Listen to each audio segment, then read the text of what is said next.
ورحمۃ اللہ وبرکاتہ ناظرین، آج میں دینی تعلیم کا رسالہ نمبر 1 کا سبق نمبر 5 لے کر حاضر ہوا ہوں۔ تو دوستو چلیے بنا تاخیر کے ہم شروع کرتے ہیں۔ بسم اللہ الرحمن الرحیم۔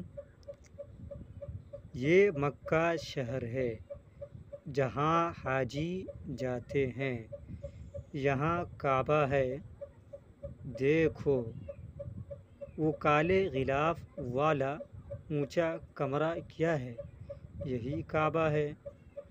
مکہ شہر میں ہمارے نبی صلی اللہ علیہ وسلم صاحب پیدا ہوئے، یہاں رسول خدا پیدا ہوئے۔ ہمارے نبی صلی اللہ علیہ وسلم صاحب کا نام محمد ہے۔ ہمارے نبی صلی اللہ علیہ وسلم صاحب بہت مہربان تھے۔ آپ صلی اللہ علیہ وسلم سب کی بھلائی چاہتے تھے۔ آپ کے دل میں سب کا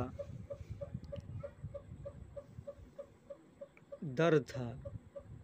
آپ صلی اللہ علیہ وسلم یہ سمجھتے تھے کہ ساری مخلوق ایک کنبہ ہے۔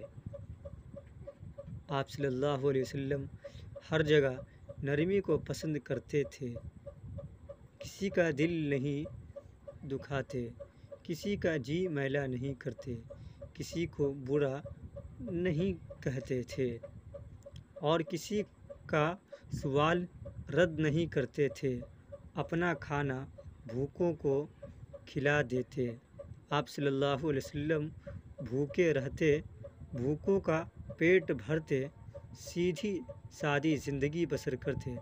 آپ صلی اللہ علیہ وسلم نے فرمایا، زمین والوں پر رحم کرو، تم پر آسمان والا رحم کرے گا۔ جب نبی صاحب کا نام لیا جائے تو تم کہو صلی اللہ علیہ وسلم، رحمت ہو اللہ کی آپ پر اور سلام ہو۔ عربی کا یہ شعر پڑھو اور یاد رکھو، بلغ العلا بکمالہ کشف الدجی بجمالہ، حسنت جمیع خصالہ صلو علیہ وآلہ۔ سوالات: مکہ کیا ہے اور مکہ میں کیا ہوتا ہے؟ مکہ وہ ہے جہاں خانہ کعبہ ہے، اور مکہ میں